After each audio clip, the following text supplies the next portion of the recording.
మరణం అనివార్యం, ఎవరూ కాదనలేని సత్యం. ఓ కవి అన్నట్లుగా కళ్ళు తెరిస్తే జననం, కళ్ళు మూస్తే మరణం. ఈ రెండింటి మధ్య నడిచేదే జీవితం. ఆ కాలాన్ని మాటువేసి కాటువేసి కబలింప చేసింది మాయదారి కరోనా.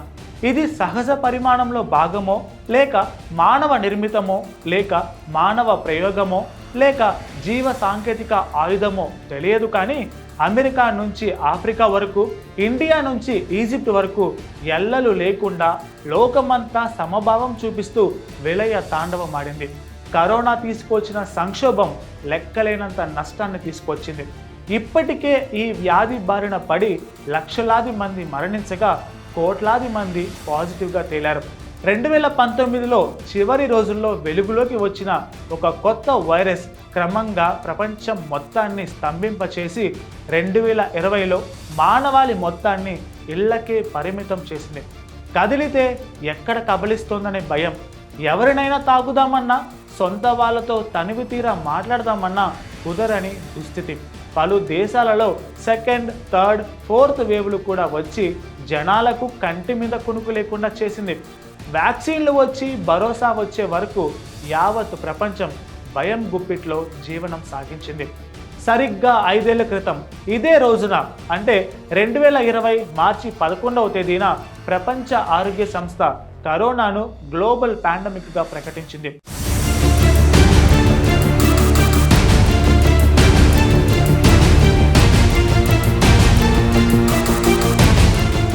వైరస్ కట్టడికి ప్రభుత్వాలు వెంటనే కఠిన చర్యలు తీసుకోవాల్సిందేనని WHO డైరెక్టర్ జనరల్ టెడ్రోస్ అదనామ్ అప్పట్లో హెచ్చరించారు.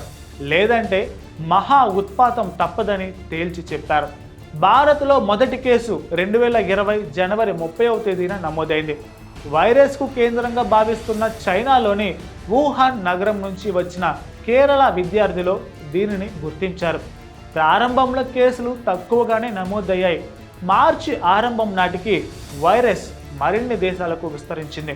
దీంతో అప్రమత్తమైన కేంద్ర ప్రభుత్వం చైనా, దక్షిణ కొరియా, ఇటలీ, ఇరాన్కు ప్రయాణాలను నిషేధిస్తూ ఆంక్షలు విధించింది. మార్చి 14 నాటికి కోవిడ్-19ను కేంద్ర ప్రభుత్వం నోటిఫైడ్ డిజాస్టర్గా గుర్తించింది. విద్యా సంస్థలు అన్నింటినీ మూసివేసింది. వైరస్ వ్యాప్తిని నివారించడం కోసం ప్రజలు ఎక్కడా గుమికూడొద్దని ఆదేశించింది. మార్చి 22న జనతా కర్ఫ్యూ పేరిట తొలిసారి దేశవ్యాప్తంగా లాక్డౌన్ విధించింది. ప్రజలు స్వచ్ఛందంగా ఇళ్లకే పరిమితం కావాలని పిలుపునిచ్చింది. అనంతరం మార్చి 24న నిర్బంధ లాక్డౌన్ విధిస్తూ కీలక నిర్ణయం తీసుకుంది. కానీ అకస్మాత్తుగా 21 రోజుల పాటు లాక్డౌన్ విధించడంతో వలస కార్మికులు ఎక్కడికక్కడ స్తంభించిపోయారు.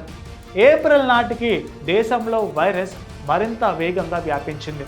మార్చి 31 నాటికి మొత్తం 512 కేసులు నమోదయ్యాయి. దీంతో ప్రభుత్వం చాలా ప్రాంతాల్లో లాక్డౌన్ ఇంకా పొడిగించింది. స్టార్టింగ్లో వైరస్ వ్యాప్తి కంట్రోల్లోనే ఉన్నట్లు కనిపించింది. కానీ అది చాప కింద నీరులా దేశం మొత్తం వ్యాప్తి చెందింది. హాస్పిటల్స్ నిండిపోయాయి. బెడ్స్, అత్యవసర మందులు సహా కనీస వసతులు లేక అనేక మంది ఇబ్బందులు ఎదుర్కొన్నారు. ఏప్రిల్ 7న రైల్వే శాఖ రైళ్ల రాకపోకలను కూడా పూర్తిగా నిలిపివేసింది.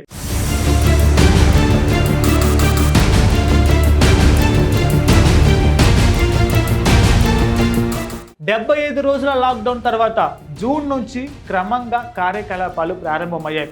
లాక్డౌన్ను దశల వారీగా ఎత్తివేస్తూ వచ్చారు. కఠిన నిబంధనలను సడలిస్తూ ప్రభుత్వం మార్గదర్శకాలు జారీ చేసింది. అదే సమయంలో సీరం ఇన్స్టిట్యూట్ తయారు చేసిన కోవిషీల్డ్ వ్యాక్సిన్ల సామర్థ్యాన్ని పరీక్షించడం ప్రారంభించింది ప్రభుత్వం. 2020 చివరి నాటికి టీకాలకు ఆమోదం లభించడంతో తిరిగి జీవితంపై అందరికీ ఆశలు చిగురించాయి. 2020 మధ్య నాటికి భారత్లో కోవిడ్-19 కేసులు క్రమంగా తగ్గుముఖం పడుతూ వస్తున్నాయి. అంతలోనే 2021 ఆరంభంలో రెండో వేవ్ స్టార్ట్ అయింది. ఏప్రిల్ 9 నాటికి మరలా పరిస్థితి మొదటికి వచ్చింది. దేశవ్యాప్తంగా దాదాపు 10 లక్షల యాక్టివ్ కేసులు నమోదయ్యాయి.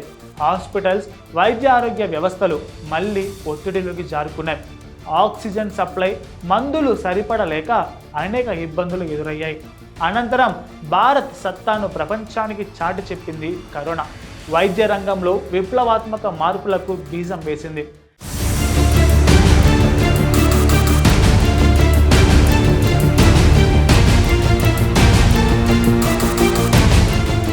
2020వ సంవత్సరం తొలి నాళ్లలో కరోనా వైరస్ వ్యాప్తి ప్రారంభమైంది. ఇది ఎన్నో జీవితాలు, ఎంతోమంది జీవనోపాధి మీద తీవ్రమైన ప్రతికూల ప్రభావాన్ని చూపింది.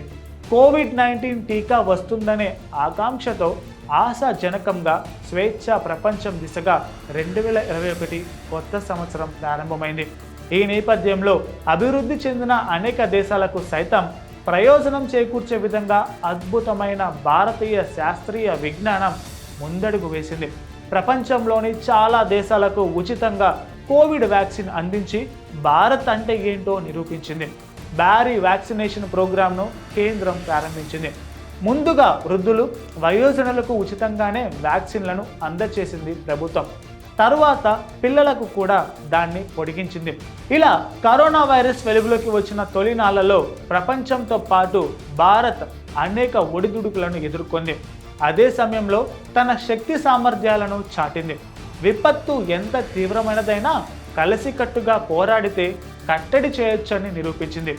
ఏ మాత్రం గందరగోళం లేకుండా తొలి నాళ్లలో తీసుకున్న సాహసోపేతమైన నిర్ణయాలు తరువాత మహమ్మారి అంతానికి దారులు వేశాయి. ఇదండి మొత్తంగా 5 ఏళ్ల క్రితం పుట్టి ప్రపంచాన్ని వణికించిన కరోనా కథ. మరో ఇంట్రెస్టింగ్ టాపిక్తో మళ్ళీ కలుద్దాం.